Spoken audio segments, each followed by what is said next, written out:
Oh, look at that! We are now live. Never even back. I was trying to get them back for you guys because I wanted to get everybody ready because we are going to be doing some cool stuff. We're going to be talking about some cool things. Guys, if you are new and this is the first time watching, congratulations. If not, oh well. We appreciate everybody coming in. Here comes Kathy. Shh, be very quiet. Oh, she disappeared real quick. Guys, we are on episode 59.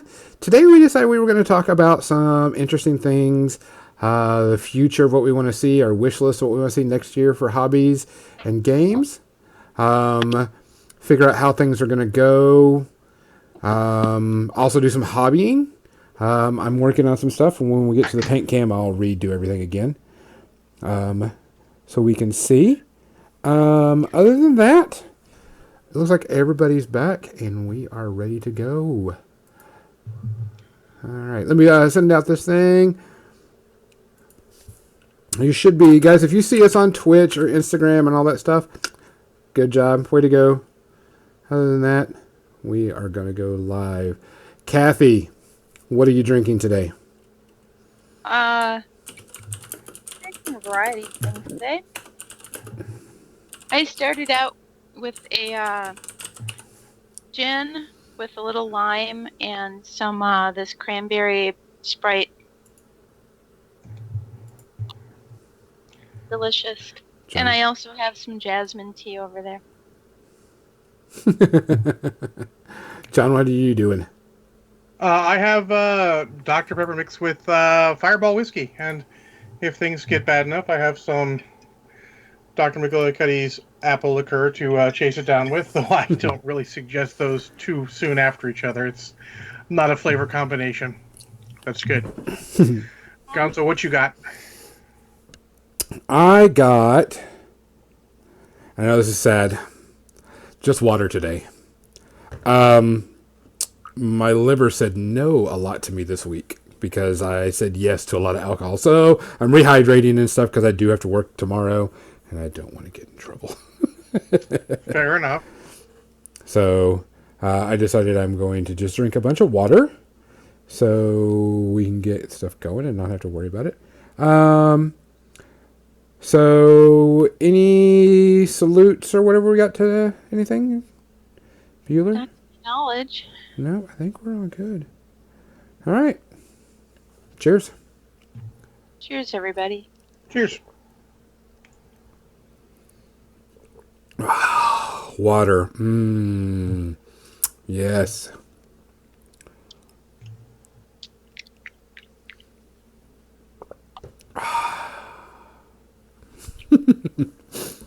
All right, let's go ahead and go in. I'll put it to the paint cam. Today, guys, I'm going to try to finish working on that one building I've been working on. I am working on one of the PP apartment complexes that I'm doing in a night theme. Which I have a question for you.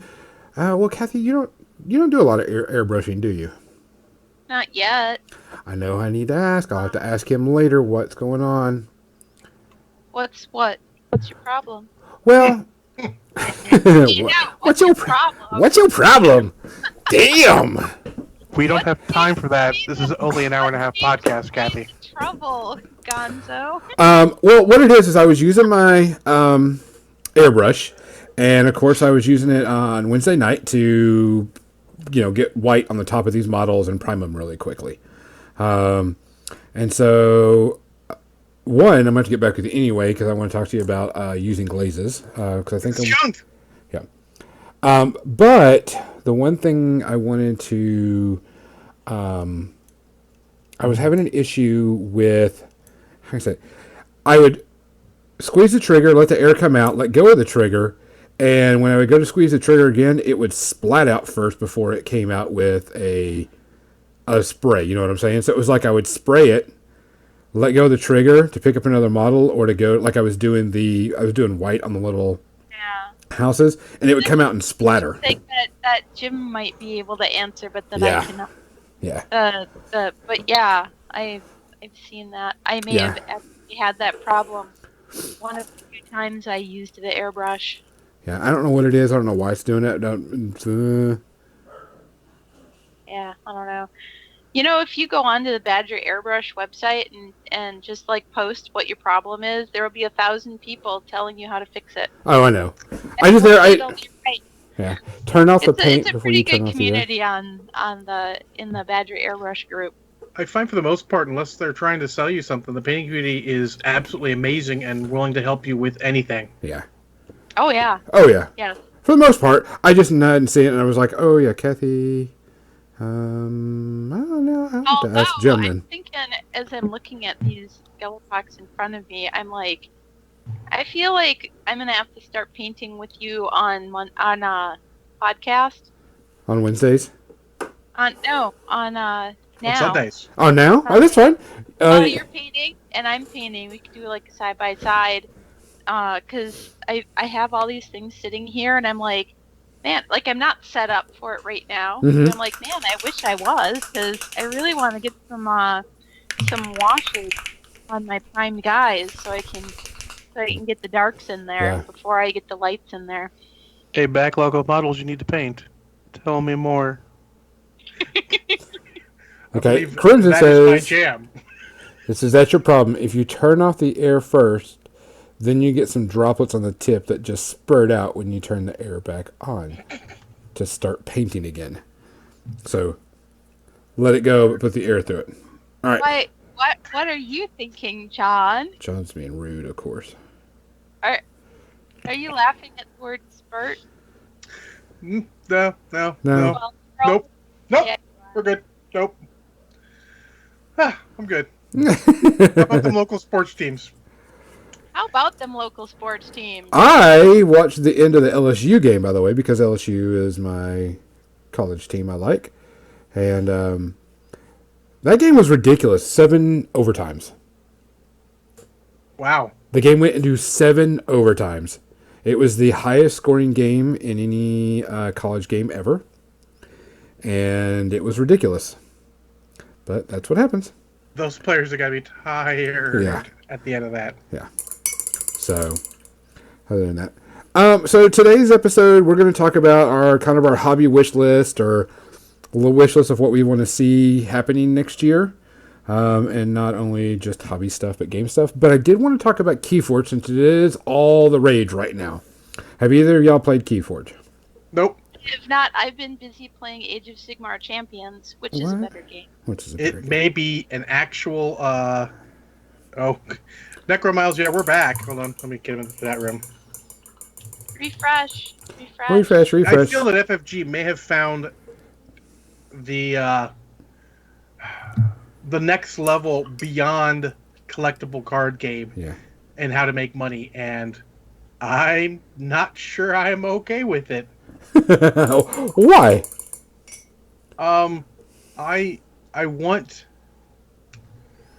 more from a card game than here's a deck, you just fucking play it. Oh, you want a new deck? Buy a new deck. It is what it is. Nothing ever changes. I don't. Yeah, you can't add cards from one deck to another deck. You can't theory craft with it. Correct. It is a game I would learn to play, but I don't have any desire to do more than just learn the basics of the game. I don't really give a shit beyond that. It doesn't stimulate me mentally, let's say. Okay. Plus Like the cribbage. oh my god, I mean it's a license to print money. It is. Because And I'm okay with companies making money. That's why they exist, but man, you're just like pressing the button on gamers. It's what Magic was when it first came out. Gotta catch them all. oh yeah. Okay, man. Well, because here's the thing. I bought 4 decks. I figured, okay, I can waste a little bit of money.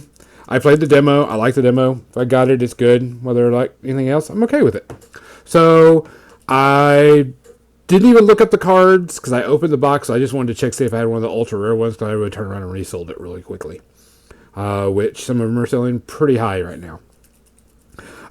So I opened it up. Okay, none of them are super rare. None of them are the uber powerful ones that people are talking about. So I'll just leave them and I'll play them. So I got a did you question. Yeah, I have a question too. You go ahead, John. Why are they selling for a lot? You can't make a deck. Because you can't make a deck. That's the thing. Because you can't sell individual cards, you have to sell the deck. And since you have to sell the deck, you know that that deck is only that deck. You can't take any cards out, can't put any cards in. So you can only play with that one deck. And so rare guy in that deck, and the deck is shitty, even though you've got that rare guy in it. It's not a rare guy. It's a rare grouping. Right now, the Apocalypse Horsemen are super, super rare. I wouldn't say super rare. Fuck balls. $800 for a deck, guys. It's, well, right now one's at $215 for the Four Horsemen deck. Yeah. I'm just trying to see how you... I've seen a double Horseman deck, which is 2 of each Horseman in the deck and 2 Time Walks, go for $800+, which is Pretty much crazy. People were predicting this was going to be like... Yeah. And the thing is you have to sell it as a deck. You can't sell it individual cards because even the cards have the name of the deck on there, so you can't use anything. That's what I was trying to figure out. I was trying to figure out if... Yeah, okay, I see. On the bottom corner, it tells you what the name of the deck is, like this... let me actually visit this page so I can get a better thing. Yeah, I've heard that decks have unique names. Yes. Every deck is a unique name. Every deck has a unique play. Oh, I can't even read that. Yeah. If you're making a website, please make your pictures bigger so I can actually read stuff. So... No one reads, John. Reading is for chumps. For chumps. So, getting back to the conversation, while you're looking at that, and you can ooh and ah at people paying, $700 for a deck of cards. Dude, I sold Magic in its heyday. Oh, yeah. I'm not impressed. Yeah. But Like for something that just came out, it's kind of impressive.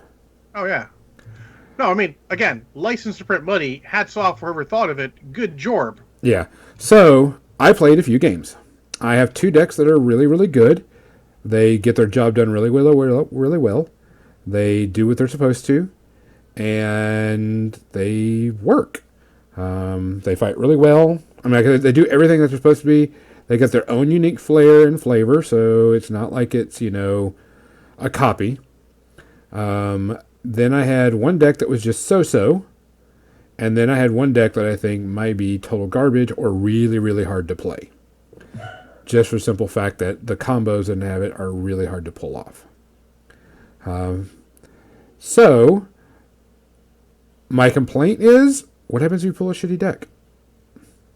Buy a new one. You have to buy a new one. That's not a complaint they're ever going to fix. No, they're not. Like, buying your booster pack of whatever and getting a bunch of common stuff and, all my stuff in this deck sucks. It's all useless. Gotta buy more.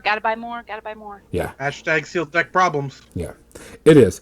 I could definitely see this being a sealed deck tournament game. No problem whatsoever. No problem whatsoever, and people can't complain because you know what you're getting into. For a tournament style game where you're bringing your best deck, that's going to be tough. For the simple fact that it's going to be a Shark Tank. Yeah, because some of those decks out there are super badass, and that's where they're going to have to start implementing what are called chains. Chains are negatives to your deck because they're too powerful for what they're supposed to be, and you lose certain benefits. That's arbitrary, and that way is fraught with danger, but luckily Fantasy Flight is big on controlling their formats. Yeah. I just hope that they make sealed deck the format of choice. Yeah. I bet you they'll do, like, if you go to convention, there'll be 2 types. A sealed deck and then... Yeah, but if you're going to have a world championship, they got to make it sealed deck. Yeah, I think it's all going to be sealed deck. Because I am happy with jumping in and being like, oh, look, I got a random deck. It was shit this time. Oh, that happens. Yep. Well, okay, so I was looking at certain things and going about the chains because I was like, ooh, I didn't have any chains. How do you assign chains? Which chains are just bindings to the cards. They just, depending on what chain level you are, depends on how few cards you draw up. No big deal. That's just how it is. The thing that I'm going to have an issue with is how do you assign that? How do you assign a chain that is not from a card to a deck before you start playing? That's going to be one of my complaints. Is every deck that has 2 time walks and 2 of each horseman going to be a chain of 6, or what? It's all kind of weird. Now there are cards that say if you play this card, you've got a chain of 2 for the next 2 turns or whatever, which is okay because that's a card mechanic. But to have people assign a chain to a deck, that's where I think it's going to be. The TO is going to be like, how do I assign this, and what should I assign it, and how? Unless FFG comes out with an official ruling for like judges and stuff, that's going to be an issue. Sure they will. Yeah. For Christ's sake, they made a rule in X-Wing 2.0 for the tournaments that if your ship doesn't move for 2 turns straight, they're just dead. Yeah. Which is they made okay. that rule to keep you from bumping into yourself and keeping you from going anywhere. They're like, they made that rule, so I'm certain they'll take care of it. Yeah. I'm just kind of curious how they're going to do it. The one thing I don't like about what's going on with the community is I joined the Facebook group Keyforge so I could look at things and understand and blah blah blah, especially rulings because it's got some weird rules, weird interactions, and there's a lot of people. All they do is they buy a deck and they instantly go, "Hey, is this deck any good?" I'm like, I mean, it's the internet age. People do that. Yeah. Is this list any good? Net decking. Is this? Yeah. Yeah. What's the best deck? What's the deck to beat? What's the meta? But instantly they're just like, is this deck any good? Which, if you get a deck, you can see what cards are in it right off the bat. That's part of the thing, because some of the rules is you have to show your opponent your deck list that comes with the deck, so they can check and make sure it is okay and legal. But what cards in there, go look them up. Go figure out if it's good or not. Don't rely on whatever else, because there's a big debate on one of the houses, aka mana producing, whatever you want to call it, that people think is horrible. But I was looking at it, and I had a deck that was really geared around that one house that was really good. So, I don't know. Just going to have to wait and see. That's the problem that's going to happen with every game like that. Yeah. They definitely are printing money right now. Oh, yeah. Because there's an app where you can register your deck, and if you get enough decks registered, you get something for it, and blah, blah, blah. And there's over 170,000 decks registered right now. So, I mean, that's pretty big, in my opinion. I'm worried about when their computers are going to run out of random names for decks. Well, there is that issue right now. Did you get any cool, weird, and slightly dirty? I did not get any dirty ones because those are being banned already. Which, when you register a deck, there is a list of banned decks already just based on the names. So, like the Emperor That Buys Children is a banned deck. What does FFG do if you get a banned deck? They'll send you a new one. Okay, then thumbs up. Yeah. If you get a deck that's banned due to horrible name placement, they will send you a new one. I would so want to save my weird-ass sick deck. Yeah. Because you can't play with it. It's illegal to play with them. They've already said that. So sad. Yeah. Now, you could play locally, sure. But Just people are trying to bring you down. I don't know if they do two new ones for one of them. I'm not sure. Should do 2 for 1 for your trouble. Yeah, they might. I don't know. I know that they do reimburse you. If they're sending it for free, I don't really care at that point. They're replacing it 1 for 1 at that point. Seems good. Yeah, they're replacing it. So I mean, that's a good thing. But they did change their algorithm and they did change everything else up, so we don't get that weird. Crimson says, though I think the collector value on a deck with a dirty name is higher than 2 decks. I guess from a collector's standpoint, I could actually see that happening, even if it's not playable. Correct. Well, it's playable locally, just not nationally or you need to keep it sealed, my friend. You have to keep it sealed. Because that was the one thing. Keep it safe. Like I said, one of the banned one was the Emperor That Buys Children. So and so of racism. I saw that one. Yeah, there's a couple of them. Okay, but to speak about the game and about how good the game is, the game's really good. The game plays really well. Has a lot of cool things. Gameplay-wise, they did it right. Are they printing money? Hell yes, they are. Is it fun? Hell yes, it is. So, go out, buy a couple of decks, get your friends together. If you have a deck that has horsemen in it, I suggest selling it because they're selling like hotcakes right now. Especially if you have double horsemen and double time travelers, sell them. But So I will offer a counterpoint. Now, if you're enjoying the game, you like the idea of the game, go play it, absolutely. yes, But if you don't like the way this game is made, if something about it bothers you, don't buy it. yeah, That's how you remember we vote with our dollars. I won't be buying it. I don't really like it. It's not what I would see from a game. Happy that everyone's enjoying it. Keep enjoying it. Love it. But I'm not a fan, and I mean I think it'd be great in the sealed deck tournament, but I think it is a flawed game just out the get go. But I mean, maybe it gets on big and maybe they can keep it going. If so, thumbs up. that's also another thing that I thought about was the whole. All they gotta do is go. All right, wave 2 of decks is coming out. Here they come. Here's a new house to introduce. So on and so forth. So they could just increase and make new houses. So it'd be kind of weird and unusual. I'd like to see what happens when the expansion comes out, if you know what I'm saying. Yeah, I'd like to revisit this when the expansion comes out, see what they've done in the meantime. Find an expert or read up on it and see what happened in the meantime. Yeah. We're in sort of uncharted territory again, which is interesting because it doesn't happen too often in gaming anymore. No, this is a whole new thing. They, like I says, marketing wise and everything, well, they're making a shit ton of money. Game wise, the game's really good. So it'll be interesting to see what happens community wise. A lot of people said they've been playing in sealed deck tournaments and they have a blast with it. So you never know. I'll have to wait and see. Meanwhile, Let's go to our Christmas, our wish list for next year. I want to talk about another card game. What? Because it just so happens that tomorrow is the day that the second wave of AOS Champions is dropping. And they're going to be doing a live stream of the unboxing of the entire set of cards tomorrow while I'm streaming. So I don't get to watch it until after the fact. I don't get to see the live stuff, but which makes me just a little sad. But so yeah, that's dropping tomorrow, and I'm looking forward to seeing all the stuff that had not yet been revealed ahead of time.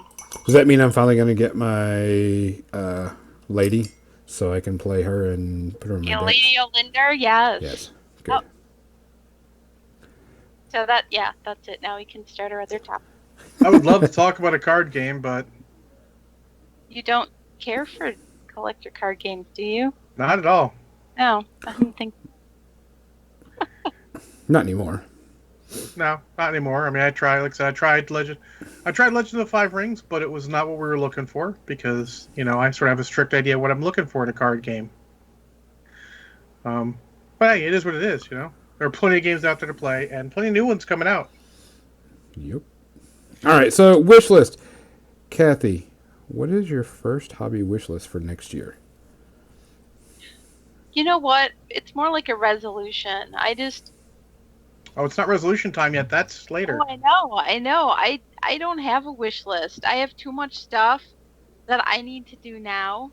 I guess I'd like to, play more, but again, that's like a resolution. I literally have no. Well, I guess I want stuffed Fables, the board game with the stuffed animal miniatures, and I think that's a Fantasy Flight game. No, it's not. It's not. Sorry. I don't remember who makes stuffed Fables, but it's cute. It's cute. And I want it. So, that's really all I can think of because otherwise I'm just too busy doing, painting other people's stuff and, to actually do anything. Yeah, I have no hobby holidays. You're killing us, Kathy. Killing us. Like, you don't want to see anything, surprising and cool or something from one of the games that you're interested in, or?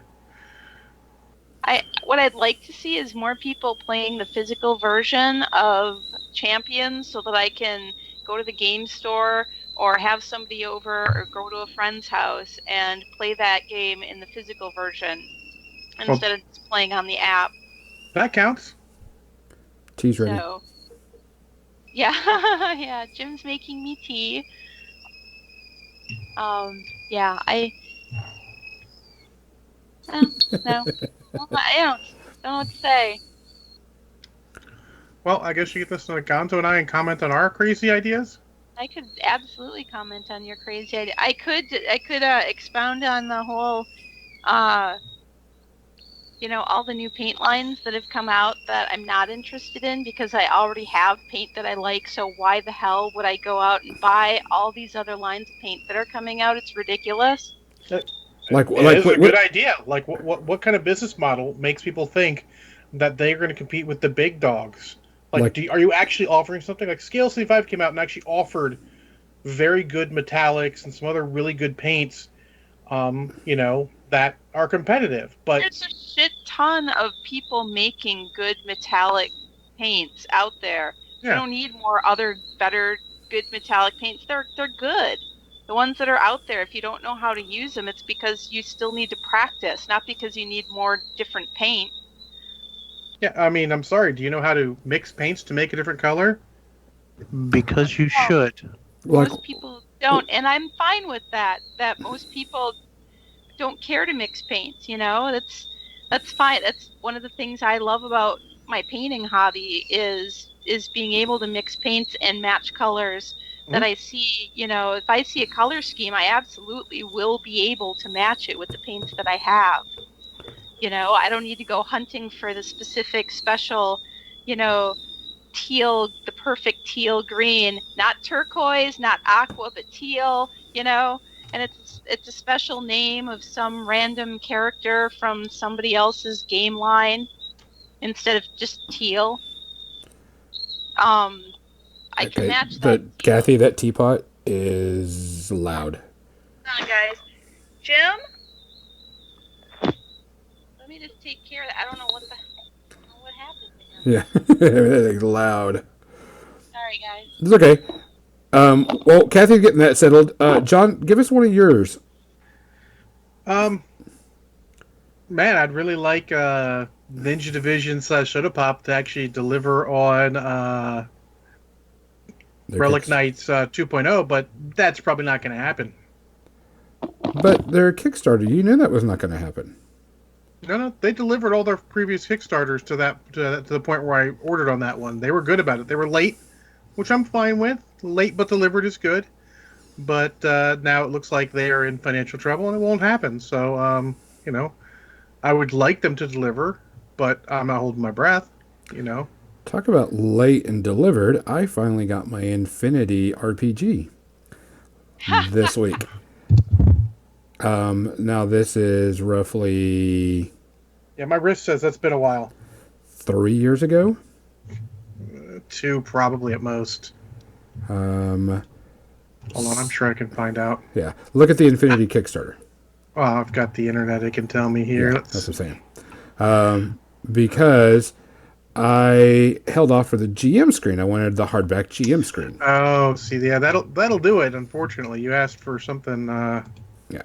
Well, what was funny is they sent me a message going, "Hey, your GM screen's on your way," and I'm like, "Hey, where's my RPG?"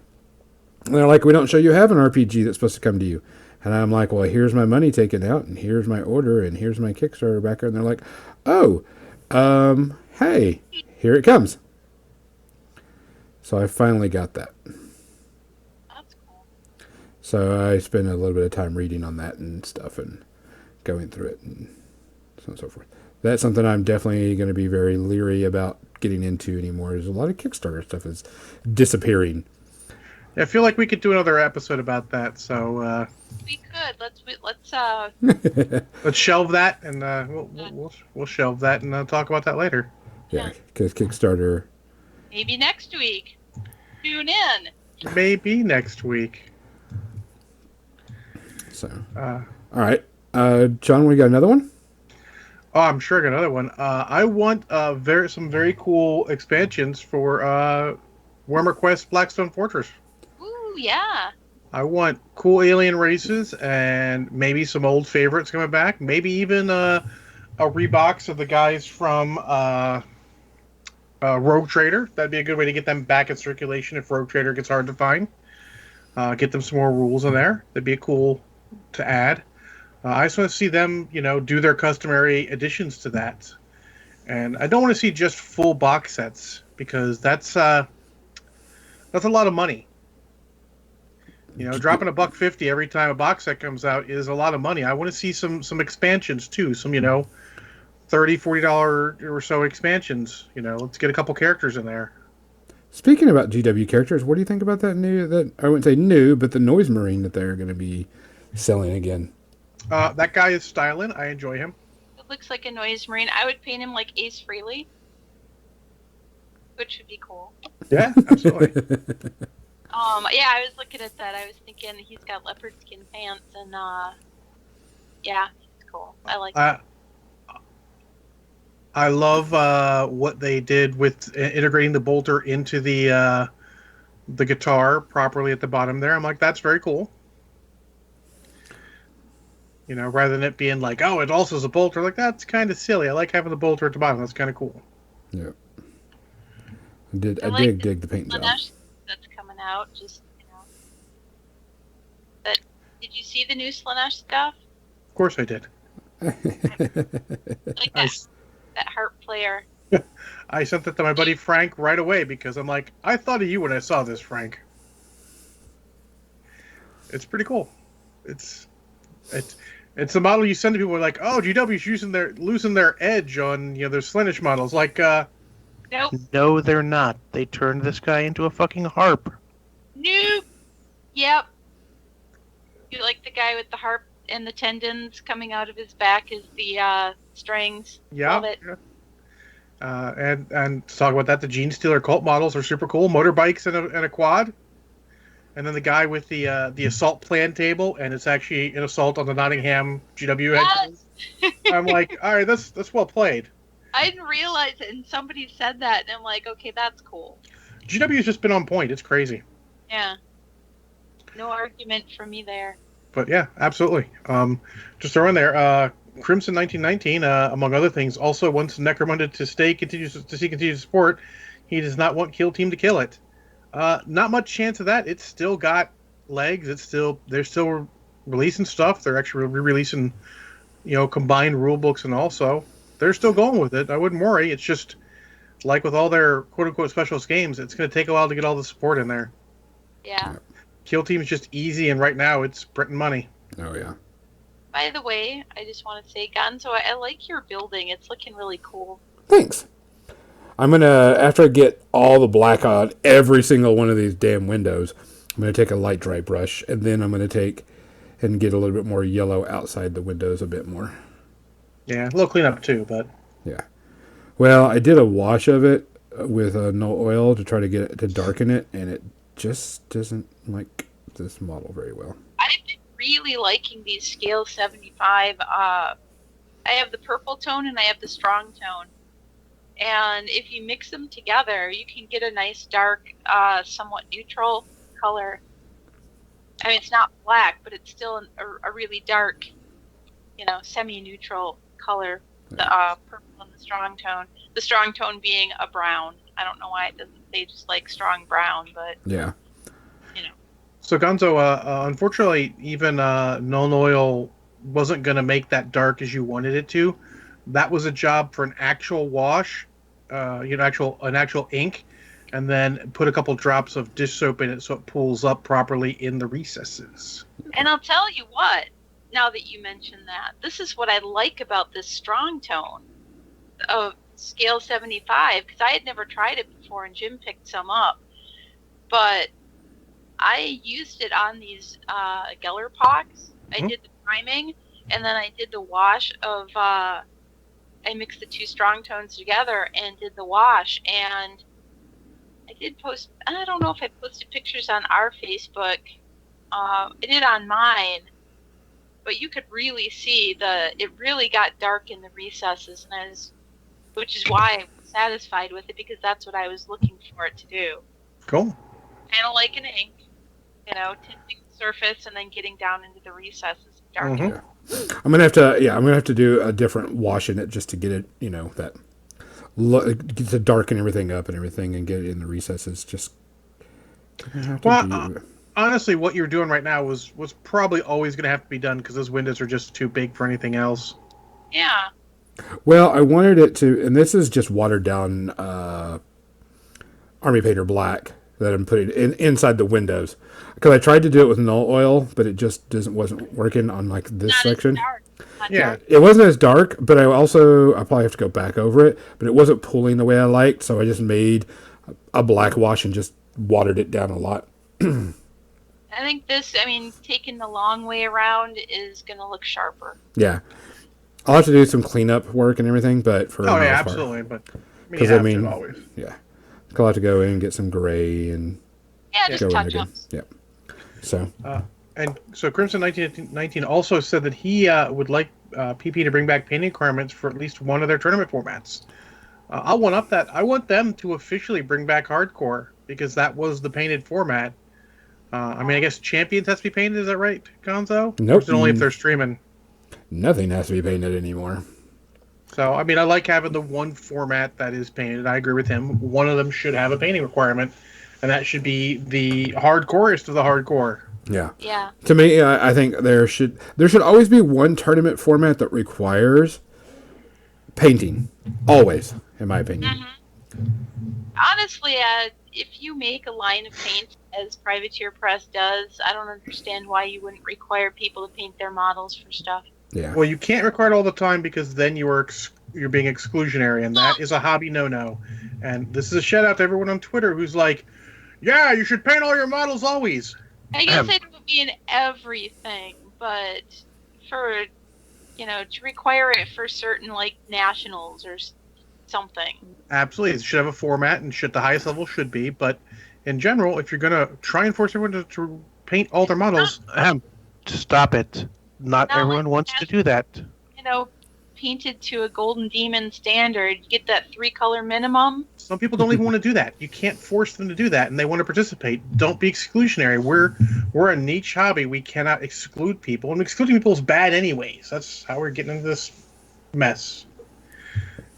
Speaking societally, of course, but you want to include people. You want to reward them for painting and encourage them to paint, but not force them to. Yeah. To me, if it's just whatever, and like, okay, I'm going to take War Machine Weekend, for example. Sure. Normal events, whatever, no big deal. Doesn't have to be painted. Invitational, yeah, you better be painted. Goddamn right. If it is a hardcore format, yes, it better be painted. It needs to be fully painted. To me, I think PP should have one format that requires fully painted. And honestly, in advance. Those are all known in advance. Yeah. For example, let's take a convention that requires all your models to be painted. I'm sure Kathy knows which ones I'm talking about. What? I have no problem with that because you know that coming in the door. Yeah. Oh, I'm going to Adepticon. My shit better be painted. You know that. If I step back and look at that from a good for the hobby community standpoint, respectfully, it's fucking stupid. You can't be excluding people, but you advertise it. They've made no qualms. They put it out there. That's what they want. Yeah. So you understand that, and it's okay. Like, it's fine. It's there, but overall, as a community, we need to not try to force people to do that which they do not wish.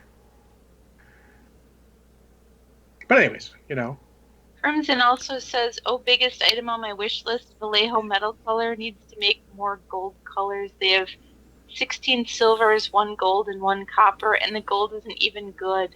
Yeah, well, Kathy and I think have an answer to that. I would say my answer is scale 75. Yeah, or, Secret Weapon has a couple of nice golds. They have a light gold, they have a dark gold. I've been really liking those. Plus, Vallejo makes that metal medium, so you could basically make any shade of yellow you want into some type of gold. And their brass is super cool and honestly getting really close to gold. If you've seen Vallejo's brass color, it is really close to gold. Reaper also makes some good, some good metallic paints. Absolutely. I mean, they're out there. You just got to go outside your. I know it's supposed to be scale 75 is supposed to be really good too. I'll give you a review when I get mine. I mean, when I use mine, I got a whole bunch right here. I will definitely give you guys a review when I use them, but that's a little ways away. But yeah, but no, that's good. I mean, if you want it in your company, that's a good wish list item. Hey, Vallejo, make more gold. You've got Absolutely. 47 million greens. I would love to find a darker gold that is has a bit of purple to it. Mm. I mean, Yeah. obviously not like purple metallic. That's not what I mean. But you get a nice dark, brownish gold color. Gold has always been one of the most problematic ones, to make and make it really good because even GW's had problems with golds in the past. Mm-hmm. But all you really need is, a dark, a medium, a light. You take some washes. Obviously, if you put your wash over your entire metallic color, it's going to dull it down so it's not really very shiny anymore. I actually learned that from Dave Taylor because I paint non-metallic metal. I rarely use metallic paints. I think you need to put your glasses up your head. I actually paint non-metallic metals. But when I do paint with metallics, I use Secret Weapon Miniatures acrylics. They do good stuff. But they're out there. They're out there. You can find them. But again, good wish list item because Vallejo doesn't make it. You would use Vallejo because, hey, they're quality. Yep. Also, Crimson, just FYI, the Secret Weapon metallics are very smooth as well. And also, I would look into, if you like the Vallejo metallics, look into the metal medium. And I know you probably can't read it because that's out of focus, but I'm holding it up to the camera anyways. The metal medium is fantastic. You can mix it with any color, and if you mix it with a yellow or a dark yellow or a brown, you'll be able to use it as a gold or a dark gold. Absolutely. And if you use it by itself, it's a fantastic highlight. Gonzo, what's your next hobby wish for the holidays and all? Someone already took it. I really, really, really, really wish PP would make dropper bottles. Wow. It's just, since using dropper bottles for everything else, I'm like, it's so easy. It saves me money.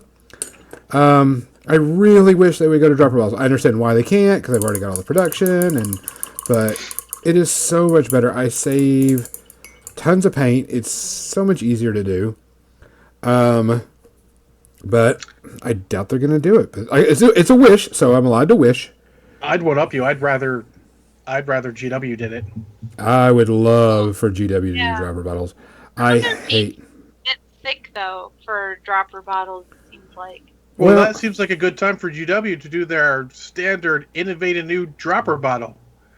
Like they've made so many other weird paint bottle shapes, make some dropper bottles. But I know since they've got 2 different hobby project boxes coming out with hexagonal shapes and all for old and new paints, they ain't doing that anytime soon. Yeah. That's my one big complaint about GW paints is they've got some really good colors, but you got to use that shit up quick, or it's just those things are gonna dry out in a heartbeat. Store them upside down. Either way, I shouldn't have to store them. If you store them upside down, if they don't close all the way, the paint on the rim dries and it actually seals it the rest of the way. Correct.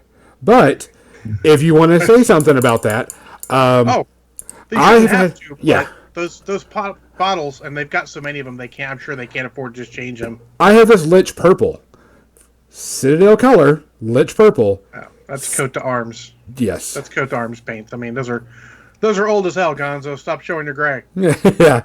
These things, and what I think is funny is eye irritant and flammable. Mm-hmm. Yeah. And these are still good. Other Citadel stuff and the new, like I have a yellow wash that is still good from this. Well, and keep in mind, you still had to take care of those bottles because if you got paint in the rim, it would still not close properly. It would dry out. So yeah. But I mean the new bottles horrible. Well, yeah. I mean, so if GW did it, they're did that. way better than the older bottles, the middle bottles, the hex ones, where Yeah. Yeah. and then they had to change them and have the flip top version of them so they wouldn't be as bad. I remember sending out 1 million of those as replacements. Yes. I Um, have those right in I- front of me. I was working at Games Workshop when we had to send those out. It was great fun. Not. Not. Oh, look, it's black ink. Oh wow, that's old. Yeah. That would So- help Gonzo right now. Yep. I have purple ink. I think I only have chestnut ink. I have blue ink. I Nice. have dark green ink. Still full. Yellow ink. All right. Brown. Red. And magenta. Something else I'd like to see.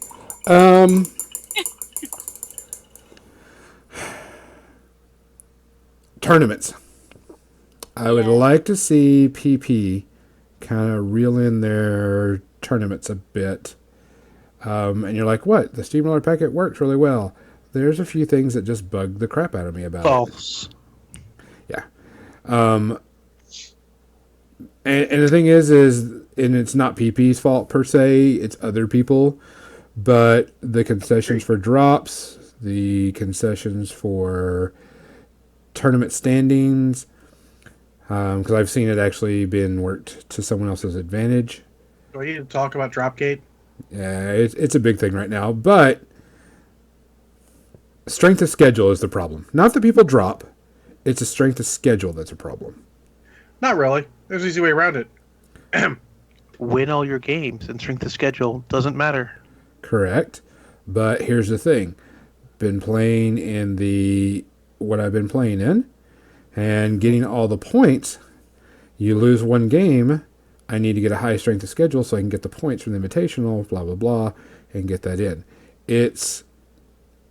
I understand that it's there, but for some reason, it's always bugged me. Did someone say something? Use painting as a tiebreaker. That's actually been pretty funny because some people have said that before. I mean, painted, not painted, tiebreaker. Yeah. But my next one's actually PP related and vaguely Steamer related, and it's gonna get a tiny bit ranty. So apologies in advance to everyone. And it's kind of player based. I'm gonna lean in for the beginning and I'll back off. Stop telling everyone they have to play 75 points of War Machine or they're doing it wrong. There are other points values available. Let them fucking play them. We had a situation where someone's like, "Hey, my daughter plays D&D up at the shop on Wednesdays. I was gonna break out some models since you guys are there and just play some, small 50-point games." And the first guy, next pressing is like, "You can't play 50 points. 75 is where it works." And I'm like, "Motherfucker, you cannot say that." You can The play correct whatever. response is, "Yes, sure, Jan. I'm sure someone there would be willing to play. Hey, guys who are watching this thread, does anyone want to play Jan at less than 75 points?" I would love to play Jan. Jan! We'll play Sorry, you. Stubble Squid. I'm sorry, Double Squid, I outed you. I told him I would happy. I'll try and get some models together and play him. I mean, for fuck's sake, that's not okay. I don't care what game you're playing. Whatever points you fucking hold sacred as this is the right way to play, It's fucking wrong. play at whatever fucking points you want to. Whatever points the guy is going to play at. If he only wants to play that, then just play it. He wants a smaller game, wants a quicker game. Just do it. Make some cool stuff up. Diversify your fucking self. Get more people playing. Get more interested. Especially if it's somebody that's just coming back or new or isn't ready for 75 points. I don't care who it is. I don't care if they've got all the models in the universe. If they want to play less, Yeah. hey, think about it. Maybe play some less. Don't say, "Well, you can't do that." And the reason you say you can't do that is because the Steamroller packet is made specifically for that points value. No, it's Well, not, sure. though. Actually, to a fair point, it kind of is because you need to have all these diverse types of units to control the various different flags and zones and shit. And you know what? Sure, absolutely. That's a fucking problem with Steamroller being the only way to play the fucking game. Seriously. Yeah. There's plenty of Play people. it outside of that. You can make up scenarios. Find the old Steamroller scenarios for fuck's sake. There are plenty of ways to play this game. Do not start excluding people because they want to play less points. Jesus Christ, man. We ain't got people to spare like that, especially not in War Machine. Yeah, we definitely don't have a lot of people to spare. Yeah. I would say that whoever that guy is that says that you can't play it because 75 is the only way to play it, I would have looked at this guy and says, no, you can play at any point value, because we thought about doing the double one, and no, and it's a community thing. It's not just that person. So don't, I'm not just saying it is, but it's a community thing. Nobody wants to play anything unless it's 75 points because the game is based around a tournament style setting. Which is the reason the game is failing. I don't want to didn't want to put that fine a point on it, but that's the reason why the game is failing. It's why you're having less people show up for things. I mean, War Machine Weekend attendance is up. Awesome. Did not expect it. It is exactly the opposite of what I expected. In local stores, the shit's going down. Yeah. All of our local stores have completely sold everything they could and have so little stock in, and they'll order it for you. They got some stuff. They keep them their releases. They're trying. But god damn. You can't be doing that. This is why. And honestly, it's kind of PP's fault. It's not entirely. A little bit's the damn it's players, and they need to be more inviting and all that, but PP has took over Steamworks and would have more control over it. Well, Hacksaw had a really good mind. Maybe he couldn't keep up with it, or maybe time constraints were his, but you guys have made it super complicated. Sure, you need to have points because you need units and you need dudes and you need solos and you need jacks and all to control the various things. Maybe you need to remember the first rule of engineering in general, which is keep it simple, stupid. The more complicated you make it, there's some rich gameplay in it, absolutely. There's a lot of cool parts to it. But as the only way to play, you're hurting yourself. Yeah. I'm as someone that's been playing a lot, it's a lot. You can still play the tournament packet at a 50-point level. There is no reason why you can't. You just now have to look at your list and go, oh, I need to take certain solos. I need to take this. I need to take that because I've got to have all those things to do that. So you're having to redesign your list. Not a problem in my opinion. I think that's a good thing to do. Absolutely. But I think get outside the box and innovate. Oh. But I think another player telling someone that they can't play unless it's 75, that's horseshit. Yes. And it's not even a player who shows up on fucking Wednesday nights at the store. Oh, sorry. I'm a little. Someone say something happy. God damn it. I like puppies. Yes, puppies are awesome. Oh. But that player, I would have said, listen, that's just stupid. I was going to message him directly because we are Facebook friends, and he is a cool dude. I like the dude. But I realized, and double realized now, I can't say anything coherent to him. Because when anything I starts off with me cursing my brains out, that's not conducive to having a conversation with somebody. Yeah. So I'm going to lay off. I'm going to try and get some models together. Maybe not this week. It's a little weird week. But I'm going to try and get some models together. Maybe Jan and I can play a game. Yeah. I'm happy to play at other points. I'm trying to get back into the game. I'm trying to rekindle my love of War Machine. I've been told I may be overthinking the problems with the game and that I'd probably enjoy it if I played it. I mean, I'd like to argue with that. I really can't. I probably am. I have this overthinking problem occasionally. But I'm passionate about it, and it pisses me off. Yeah. And that person, I would have been like, yeah, I'll play you 50 points. Bring it over. Give me a second. I got to figure out a 50-point list because I haven't played 50 points in forever because, of course, I'm a tournament player. So I guess I turned it into my tournament wish, my holiday wish of, I want Privateer Press to put out another packet, a casual packet, something where different points values are encouraged, and it's a lot more about just playing the actual game and having fun. Ooh, what if they did, and this is just going off of the rails, because you remember when they had force organizations where you had to take minimum 2 troops, minimum headquarters, minimum, that. Yeah. Like every other game does. Yeah. I wonder what would happen if they did that with PP. Like, okay, you have to take a Warcaster Warlock, but you had to take a minimum of 2 troops. You had to take a minimum of 2 War Beasts, Warjacks. Well, you can actually really next level that because you can let's say use Age of Sigmar. We will play Age of Sigmar, and the requirement for that are very little. No more than X of this, no more than Y of this, and you have to have so many of your battle line, your core guys, because you're going to fight. Hey, that immediately starts solving a lot of spamming problems. Can you spam all the Jax Univert if you have to take some Winter Guard? Because Winter Guard are required because they're your basic troops. And maybe that's a good. And they're not going to do this. This is pie in the sky. Yeah. We're all wishing, so it's okay. Because that makes it like, oh, how do theme lists change? Now theme lists become, oh, this is the Super Jack theme list. You don't have to take the troops, but you have to take mechanics to keep your Jacks running, and you can not, they can limit them that way. But PP is all about letting people play everything. And I mean, I thought that was good when they first started doing it, but it turns out it's wrong. It's bad. And man, that's counterintuitive as fuck, but it is, because I look at GW basically going, yeah, we know this is a cool rule and you like it's how it's written, but fuck you, it promotes a negative play experience for people, and we're not letting it go. So what would you say, since we're wish listing and stuff, that force organization format, you're fit at 75 points, because we're just going to go 75 points, because no matter which theme list you bring, you have to take a minimum. Is this how this started? Well, hold on. No, I'm joking. I'm joking with you. That at 75 points, you have to take a minimum of 1 troop, 2 solos. I don't see a problem with that. I mean, there's lists I made that wouldn't necessarily qualify for that, but I don't see a problem with that. I mean, some people are going to cheese it up still, but I mean, it is what it is. You can only control people so much. Yeah, well, it'd be an interesting format. Yeah, it would be interesting. I mean, and you could even change it up based on it. I mean, I like the Highlander format. Oh, there can be only one. Where you can only take 1 unit with a unit attachment if possible, 1 solo.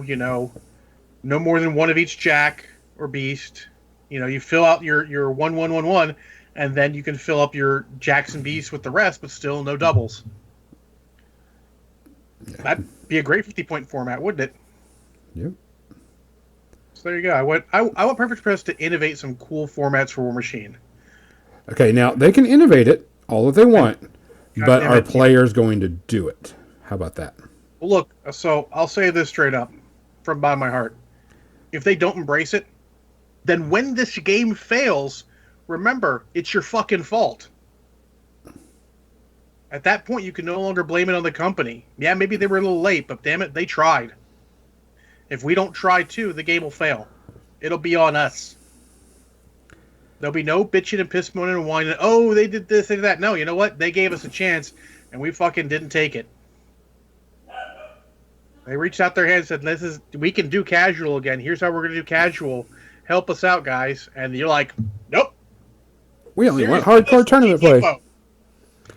And I think that's the problem, and I don't think it's going to happen. I'm worried. Really am. But it's okay. I got a million other games to play. I'll be okay. Yeah. So, what other wish list will? Because we only got like 5 minutes, and we have a robust amount of movies to talk about. John has 6. I have at least 4. 7. Well, why don't we just, No, that now? no, we got like 5 minutes. I'm out of F-bombs. I used them all. All of that one rant. Yeah, I think you hit I your should have max. saved that up for a minis and movies. That'd have been a hell of a rant. It'd been 15-minute me ranting about that, and nothing actually happens. Yeah, my eyes kind of glazed over a little since I don't play War Machine. That's fair, Kathy.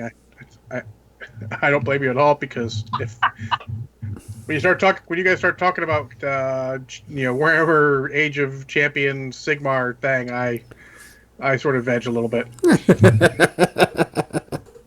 I mean, that's what happens. Someone talks about a game you don't know. I mean, like, that's cool. I'm gonna go veg a little bit. Oh, Crimson has one more thing on. Riot Quest. Don't know what he's talking about. Isn't that game they're making? Oh. I have no clue. Isn't that the... what's that PP game? Isn't that PP they're making? I have no clue. I bet if I spelled right. Is it even a website? Boom! No, it's they announced it on there that it's a game they're making. It is it's a new miniatures game from Privateer Press. I don't know the details of it, but it was in their keynote address. I Oh, stopped that's right. because I really don't care. Don't know. Uh-oh.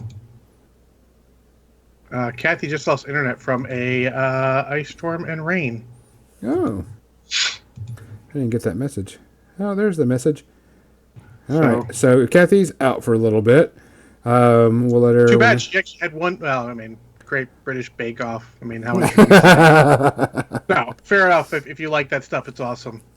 Yeah, Riot Quest. I'm interested to see what it is. I like PP diversifying themselves. Yeah, interested to see what it is. I mean, I'm not sure it's gonna make a spot on my list because my list is robust. To use Gonzo's earlier word about our media section, the list of games I'm interested in is robust. Even if I cross off Relic Knights from it, which I have, I'd actually like my last wish list thing real quick would be I hope that the guy who runs Dark Age finds a new home for it company wise, and he does not get sucked down by Cool Mean You're Not being assholes. And it's actually a pretty good game. I was really upset that it's not that. And I outplayed a lot. They're sort of getting hurt by. I mean, let's be honest. Cool Mean You're Not is shiny quarter as fuck. Yeah. And they're bad for the industry. I hate to say it that bluntly. I know people who used to work there. They tell me it's bad to work for too, that they have the wrong business model, and it's unfortunate, but let's move on. Gonzo, you got a last one? We got 2 minutes. Nah, that's about it. I mean, I really hope that a lot of people get to play a lot of games. Yeah. Hey, mean- if you guys are listening to this recorded, shoot us an email, morethandicepodcast@gmail.com. Hit us up on Twitter individually or as More Than Dice, or find us on Facebook. Tell us what you want to see, your hobby, your cool hobby stuff you want to see for the next year is. We like to hear from you guys. We want to hear what you guys have to think about it too. Maybe you see something you're not. Maybe you want John to stop ranting all the time. Because, I mean, let's just say I'm full of rants. But let us know. All right, we're going to head over to the media section since you got 7 and I got 4 or 5. I can't remember. I'll have to look. Kathy is out. 7. I got a list somewhere. So John's face is kind of all over the place. I mean, it usually is. I have 1, 2, 3, 4 right now. I have 7, but one of those is solo. My opinion has not changed. It is still dark and still enjoyable. Still like the same things, still dislike the same things. There you go. Solo, done. Gonzo? I went and saw Fantastic Beasts 2. Electric Boogaloo. Yeah, the Electric Boogaloo one. And went and saw it with a friend that really, really, really, really, really, really, really likes Potter stuff. And I had to ask a lot of questions because they did a lot of... How can I say it? They did a lot of changing to the story. There is a shocker at the end. I'm not going to say because it just came out. So it's kind of interesting about what's going on. I was never hugely into the Potter universe. Love it. Not worried about it. Not upset. Harry Potter is the Star Wars for that generation. That's just how it is. Absolutely.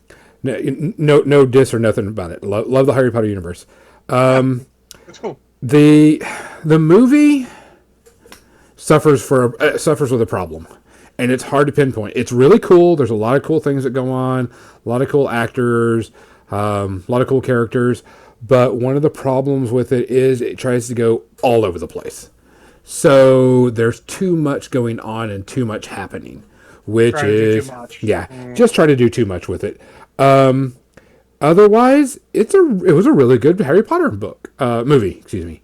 I find it interesting that she's bridging the gap between certain movies and filling some of the story. Like I says, there is a huge shocker spoiler at the end of it that actually changes up the Potter universe. Hi, guys. Hey, Kathy. Hey, Kathy.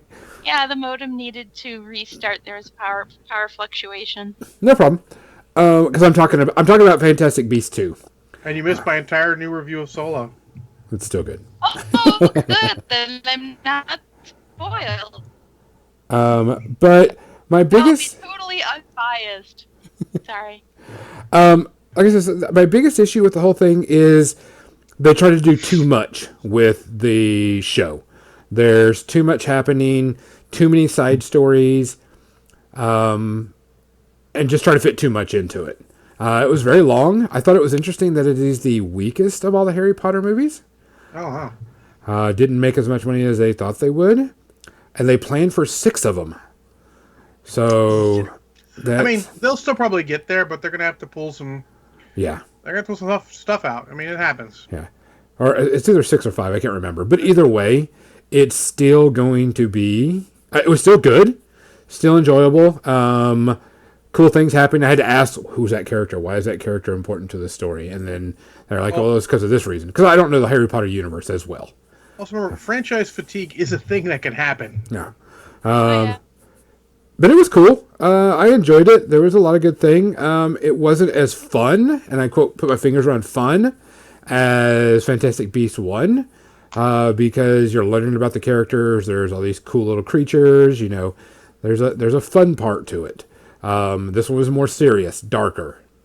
Part 2 is often the weakest of the trilogy, with a couple of rare exceptions. Empire. Road Warrior. But for the most part, it was really good. I enjoyed it. I'd be pushing 1.5 to Space Herpes. But for the most part, it was still good. Go watch it. If you like Harry Potter stuff, you'll definitely enjoy it. Especially if you like all the details and the surprise ending. Definitely go see it. Cool. My second one is also a sequel. I'm talking these out of order. We actually watched 4 of them while we were playing Blackstone Fortress on Friday, and then another one we're hanging out, and this is the one we're hanging out on Saturday. I saw the extended edition of Deadpool 2. Okay. Obviously, I saw Deadpool 2 in the theater, enjoyed it, still enjoy it. Parts of it are not as strong the second time around. I'll be honest, some of the jokes are, first time, they're super good, second time, they're not quite as good. We were having conversations during it, so I wasn't giving it 100% of my attention, but I did notice things like the, if you guys watch it, pay attention to the music where they're fighting Juggernaut. It is hilarious. Yes, it is. And I didn't notice it at first, and then How did you not notice that? I was entranced by what was going on. The extended stuff is very cool for the most part. Some of it is unnecessary, but still cool. A couple more scenes of Juggernaut and Russell, which was cool. But overall, still good. I think I gave it one Space Herpy coming out of the gate. I gave it 1.5 on a rewatch. It's not quite as good as it was the first time, but the good parts are still really good, and some of the jokes still hit very funny. Some of them just not as well the second time around. Yeah. It's the weaker of the two.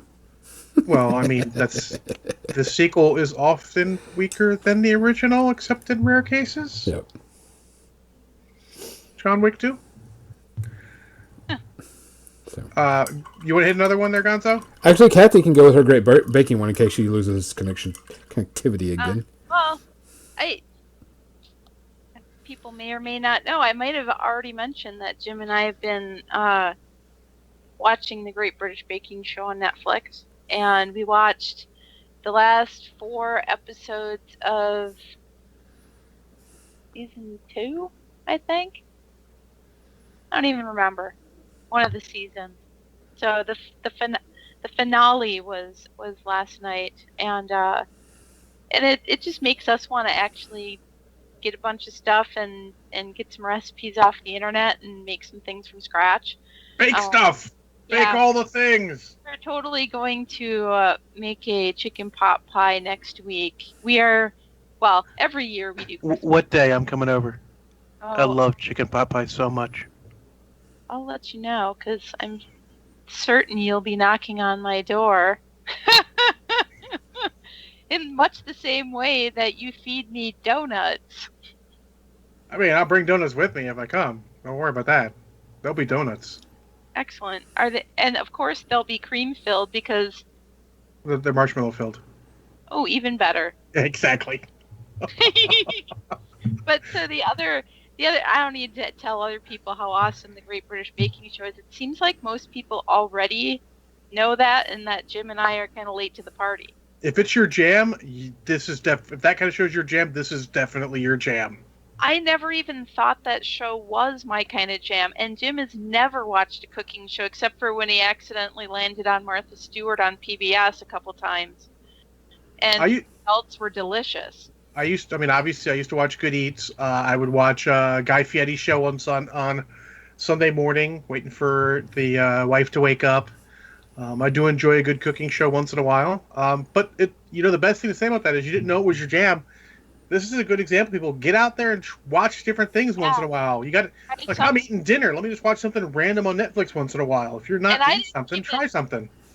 I just saw it on PBS, and the only reason that Jim and I started watching it together is because we had watched the whole series of The Curious Creations of Christine McConnell, which was, her doing cooking stuff on this show, but it also had like these crazy puppet characters and stuff, and it was like had this sort of Addams Family dark horror sort of feel to it at the same time, and it was a great like pre-Halloween thing, but really it's great anytime. Like if you like the Addams Family and you like cooking shows and puppets, it's very whimsical, and she has some really great ideas. So we finished watching that. We binged it all in one night, and then we watched the first episode of the British Baking Show because it just happened to be in the Netflix menu, and I'm like, oh, let's watch this.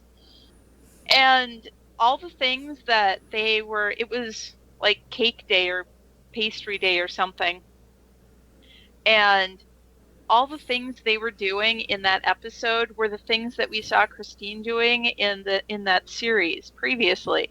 All the using an airbrush to apply your all your colors, your food coloring, using pigment powders with vodka as your setting thing, which we use pigment powders with rubbing alcohol on our models. Yeah, but you can drink the vodka. You can't drink the rubbing alcohol. Right. So we're like, why do we not use vodka for this? Exactly. So, and then they had modeling chocolate, which is like, there's chocolate that you can sculpt into whatever shape. So all these things we're looking at each other like, wait, this is hobby related. And so all the things that were in Christine McConnell happened to be in this first episode of the Great British Baking Show. So we were already primed for it, So we just kept watching. We just kept going. And then when that season ended, we kept going.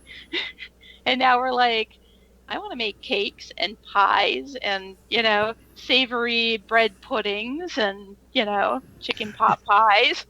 You sound like Sally Field in Smokey the Bandit after they jumped the bridge. Like, I want to jump something else. I want to jump that. Jump everything. Oh my God, I love Smokey and the Bandit and Sally Field.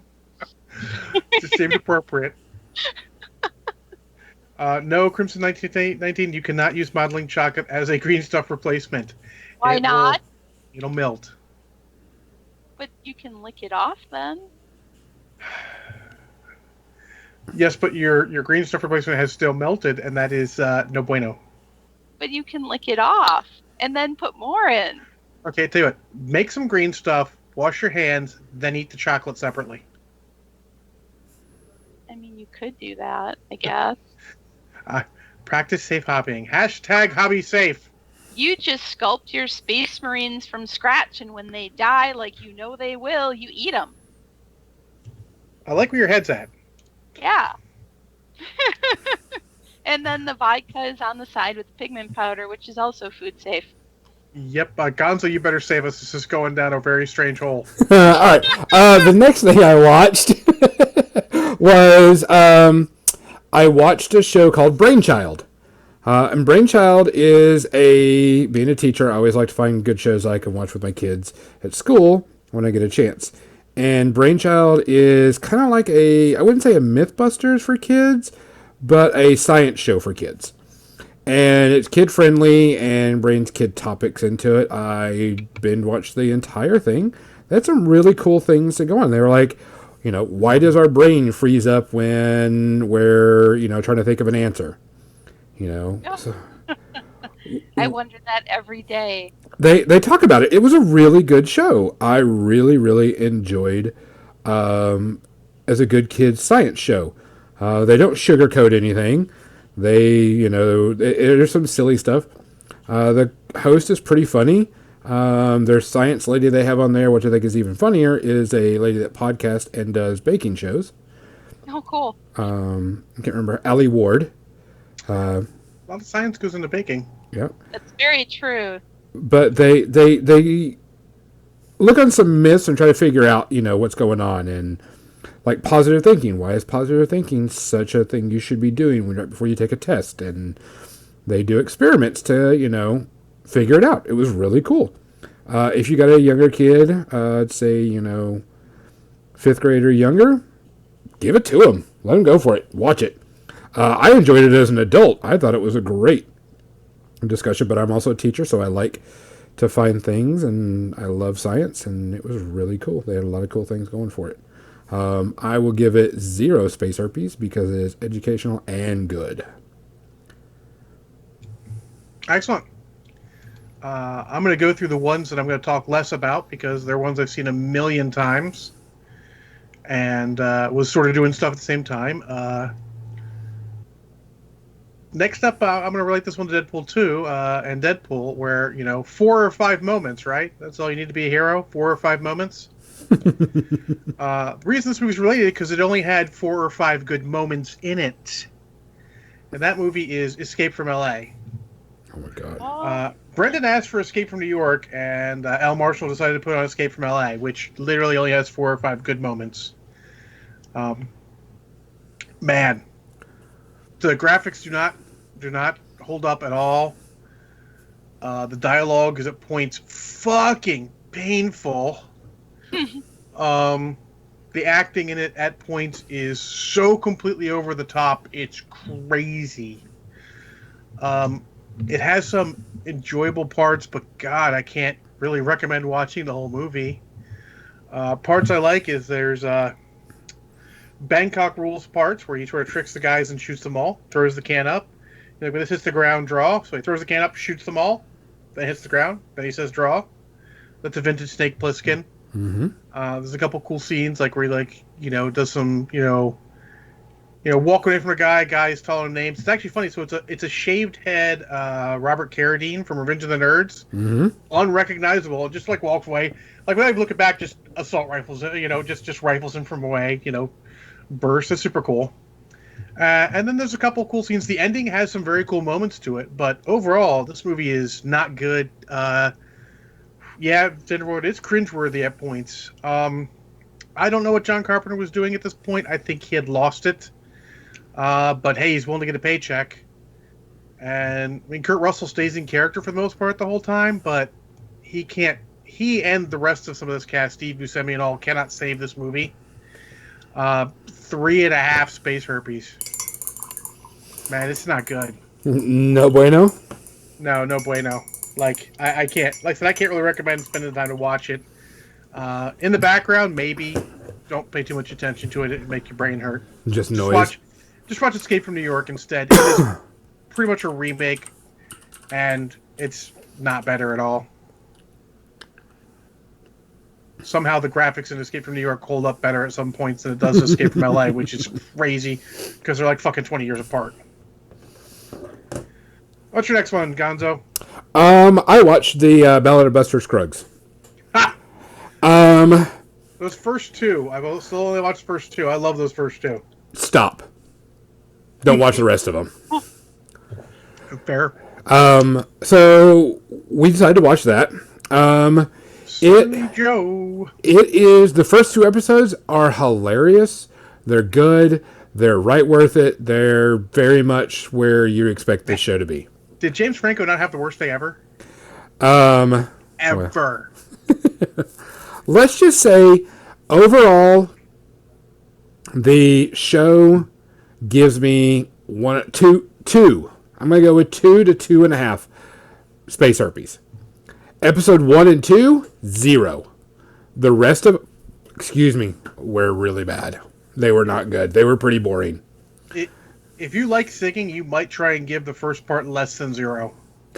Yeah. You like musicals and stuff, you might try and give the first part less than 0. It was really good. 1 and 2, zeros all across the board. The rest of them were pretty boring and bad. That's too bad. It is. Because I thought I was looking for some more. I was like, for episode 1 and 2, awesome. Episode 3, It's actually kind of good, means I don't have to spend any more time watching it. I can continue to finish the first season of The Flash, which I'm still trying to get through. highly recommend watching episode 1 and 2. The rest of them, unless you just want to see some cool actors and some cool... If you love Westerns, maybe it's your thing. But if you don't love Westerns... Just skip it. Not worried about it. Westerns. You're not going to like it. You would like the first 2, definitely. Yeah. But then I liked Cowboys and Aliens. I enjoyed Cowboys and Aliens, too. Yeah. So... okay. So let's have to just watch episode 1 and 2, guys. There you go. Next one is The Rundown, which is The Rock and Sean William Scott and Christopher Walken. Oh yeah. Hey, it's good. I love this movie. It is. I've seen it enough times that it is the perfect background movie. There's only a couple scenes that I stop and watch that are awesome. Good, solid, quick action flick. Doesn't try and have too much of a premise. Doesn't try and overstay its premise. Decent comedy. This is sort of the one where Rock proved he can both do action and still do some comedy there. He's sort of the straight man to the comedy. Some good one-liners here or there. Enjoyable. I give it 1.5 space herpes. It's really good. Nothing groundbreaking, but I mean, that cast and that solid action, it's definitely worth watching if you haven't seen it. I enjoy the crap out of it. I own it. El Marshall put it on all the time because we both love that movie, and we can quote half of it. Gonzo, want to hit us another one? I tried watching the documentary Dogs. I'm a huge dog fan. I have 3. And so the documentary is supposed to be about people and their dogs. Dogs that do wonderful things, dogs that interact, so on and so forth. And I was like, cool. I don't mind watching about dogs. It's boring. No. It's not about the dogs. It's definitely not about the dogs. And I was pretty upset with it. I watched 2 hours of it and turned it off, and then there were a bunch more episodes with it too. Oh wow! And because it's a documentary and it's many multiple episodes about dogs in different ways. Actually, we got partially through episode 3, and I just turned it off. I was like, no, this is not about dogs. You gave it a fair shake at that point. Yeah, it was bad. I was like, ugh, no. If you want dog documentaries, you have to go to Nova. Yeah, it was just bad. Really, really bad. I'm not even going to give it any rating for the simple fact that it was supposed to be good and supposed to be about dogs. I just don't want to. It just makes me want to go, no. Oh, before I forget, if someone wants to pay us to force us to watch something, the next season of Mystery Science Theater 3000 has an interesting movie on it. Oh, I saw that. I'm just so tempted to watch it. Atlantic Rim. Yes. Oh God, I didn't even see what the episodes were. I saw that and I was like, someone told me that and I'm like, oh God, I mean, they're gonna skewer that fucking movie. I saw that the new season came out and I was like, I should watch some of those and get those ready. What makes me feel bad? Someone had to watch that movie multiple times to make the jokes. Jokes, yes. I feel sorry for somebody bad, like something fierce. I almost feel like we all need to watch the MST3K one live on Facebook together. I choose life. I might have to watch it so I can crack jokes with them, but yeah. Yeah, I might watch it, but I'm not going to go out of my way because... But so the next movie I watched, another one in the background, the one I almost forgot and I don't know how, is Starship Troopers. Oh my gosh. I've seen it a million times. It's a great background movie. Only a couple scenes you to watch. One of Clancy Brown's best roles. He's the main character, right, Clancy Brown? Yeah. Casper Van Diem is probably his best role. That is not saying a lot. Doogie Howser's great. Michael Ironside's awesome. Oh, I love him. What's her name? the one who lives. I like her too. That person? I don't like her. The pilot. She's. I actually do like Michael Ironside stuff. It is probably her best role, but that is not really saying a lot. Since the only one I can think of is no, her best role is in the Eddie Griffith movie, Undercover Brother. So not her best role. But overall, it's good. I mean, it is not an accurate retelling of Starship Troopers by any stretch. No. But it's enjoyable to see Paul Verhoeven doing his version of it, where he's just. It still does have biting political satire and commentary. It is enjoyable. Don't think it's going to be like the book at all. In fact, Brendan hadn't seen the book, and he's like, man, he's watching them fight them with the rifles. He's like, I feel like they have better weapons. I'm like, Do you think perhaps they should have power armor? he didn't get it, but I thought that was a great troll. That's hilarious. So I give that movie. It's a solid. It's a solid 2 space herpes. I mean, It's a classic now, though. That's the problem. it is a classic. It's enjoyable. It's not be great. I mean, the dialogue is. Yeah, it's horrible. It's not good, but man, Would you like to the know more? actors. Some of the actors really buy it. It's worth watching. I feel like it is anyone who wants to be a film fan. That is one of those movies you need to watch. Gonzo, do you have one more? Or was that all 4? Actually, I have 2 more because I totally forgot about one. I did watch John Leguizamo's new comedy special. And comedy is a tagline, not what the show is about. It's a very political show.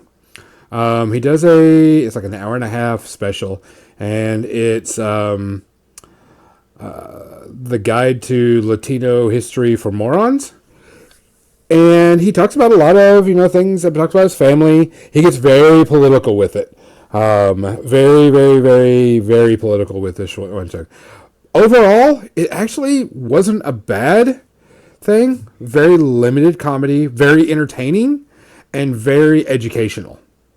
Because he was like, what happened about this within our society? Why don't people talk about this? And just very educational about it. Some good comedy bits. He still has the good acting skills, I should say, to pull it off. If you don't mind good political and good educational stuff about Latinos and stuff, it was good. I would probably, if you're going for a comedy special that's a lot laugh, haha, you're not going to get that. If you go in to catch some of the political aspects and some of the funny aspects and the digs, oh my God, he digs on people. I mean, just hardcore digs on people. I suggest it. Otherwise, just pass it. So, 2.5 if you're looking for comedy. 1 if you're looking for good, entertaining, political mumbo jumbo.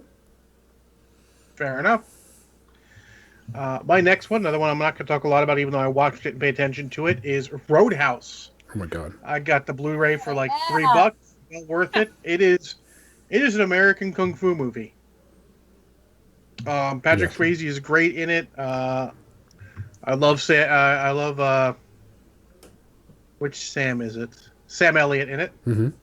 I almost said Sam Neill, but I knew that was wrong. Sam Neill is not the same guy. Enjoyable, way over the top. It sort of starts off going, the bar bouncer goes and cleaning up the bar, and then takes a left turn into almost a sort of talk about entitlement, and it's a little too on point nowadays with the other half of the story. The guy taking what's his. I was here. I helped build up this town. I'm just taking what's mine. Like that? No, fuck you. But very enjoyable. Completely over the top. Dialogue at points terrible again. But I love it. I want to give it unapologetically 1 space herpy. It is enjoyable as crap. Like I said, American kung fu movie. A lot of hey, I recognize that guy actors, but I think the standout's actually Sam Elliott, who is super cool. I would love to see a movie about that character. Sam Elliott's just a little too old now, though. Yeah. Too bad. I really liked that one. I would have gave it to Space Herpy, but because the dialogue really is painful. Yeah, but they got the actual blind guitarists to play the blind guitars. So I mean, there's some casting plus It is there. a cool movie. I'm not gonna deny that. Yeah, but it does definitely show you how much Patrick Swayze used to smoke. Holy shit! Yikes! In any case, Gonzo, who's the last one? Then I'll hit us with our last one. I'm going to do a little longer on, so we're going to go a little bit over. All right, I'm going to do this one because I'm not even full zone. Started watching the series Sick Note on Netflix. It has Rupert Grint and Nick Frost in it, which two people I like. It is a comedy show. It's about a guy that gets accidentally diagnosed with cancer and plays it, and people treat him, like, oh my God, you got cancer, you're going to die. And then he finds out he was lied to and he didn't have cancer. The doctor is Nick Frost, which everybody knows. Simon Pegg's, best friend and everything. And he's a bumbling idiot doctor. We're still learning his background, so I can't say much about what's going on. It's a TV show about when everything goes wrong. And I mean everything. Everything they try to do backfires. Everything they try to say backfires. Everything just goes bad. I'm still only like 3 or 4 episodes in, so I can't really say much. But it's interesting. Got some pretty decent funny parts and got some oh shit parts. But I'm going to give it the rest of the season. There's actually 2 seasons out right now. So I'm going to try to watch the rest of the first season and see how it goes. Cool. My last one is Titan AE, which is an animated movie from a while ago. Yeah. And I owned it on DVD, but it's one of the ones the ex took because she loved it also. So I had to get another copy, so I did. Still love the movie. It's got great voice acting. It has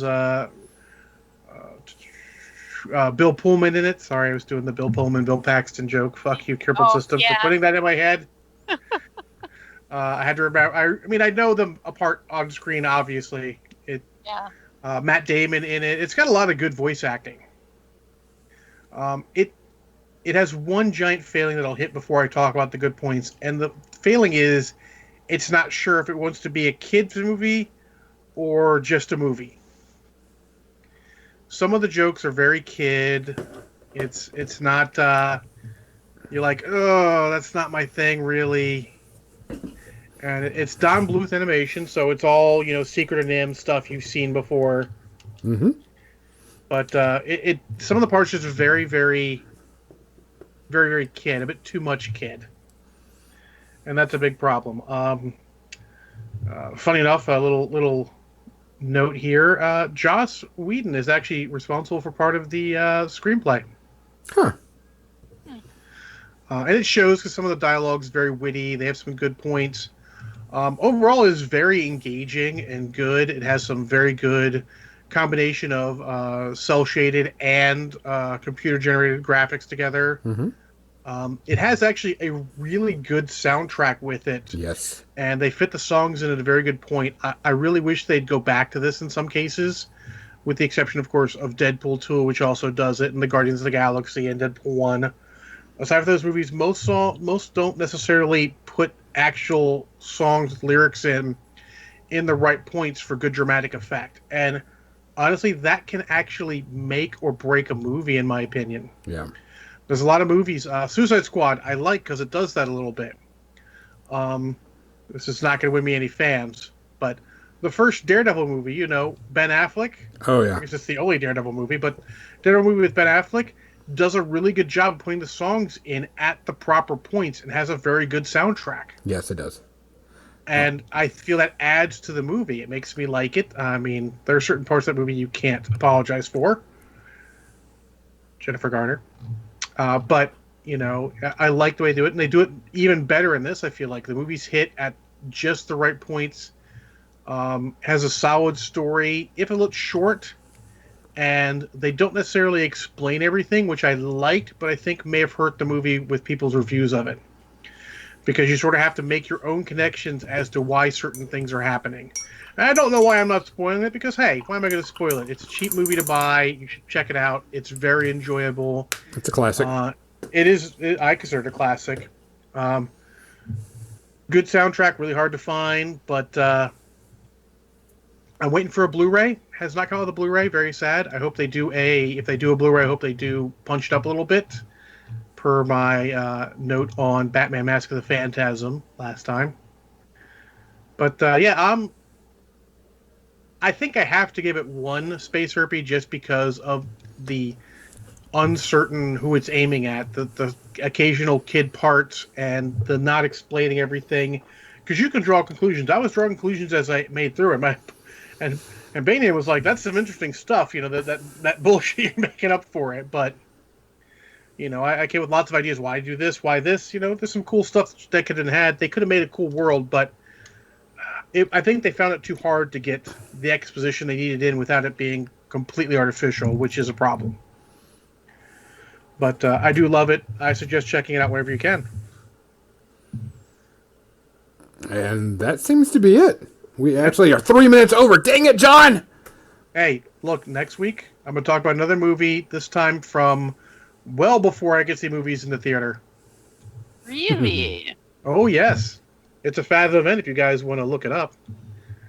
I mean, it's pretty easy to find if you look at the Fathom events coming out. I mean, let's be honest. It's Superman. Oh, yeah. The original Christopher Reeve Superman movie. I mean... and now the music's playing in my head again. Of course. I wouldn't have... I didn't really see it in the theater. I was 4. What? Ish. Yeah. So... But out in the theater, seeing it Tuesday... It's going to be cool. I like seeing all these old movies. That especially helps screw up my soon forthcoming The 10 Best Movies I Saw on the Theater list, which will contain several movies that were not actually released this year. Is this your end-of-year list for the end of December? Well, the end of the year list for all the movies, I rate all the ones I see during the year. Okay. In the theater. Not all, but just the ones in the theater. Because I really don't keep track of all the ones I see. I probably should. I might try that for next year. But, it is what it is. I'm John. I'm Kathy. And I'm Gonzo for More Than Dice, guys. Thanks for watching. We will be back next week. Good night. Same brat time, same brat channel. No, we Well won't. played. No way. I'm at 13. 13 what? what? About movies in the theater this year. There's going to be about 15. I want to see the Grinch in the theater, that new Grinch one. I also want to see the Mary Poppins one. Definitely Engines. Mary Poppins. Mortal Engines. And Mortal Engines, yes. I don't even know what that is.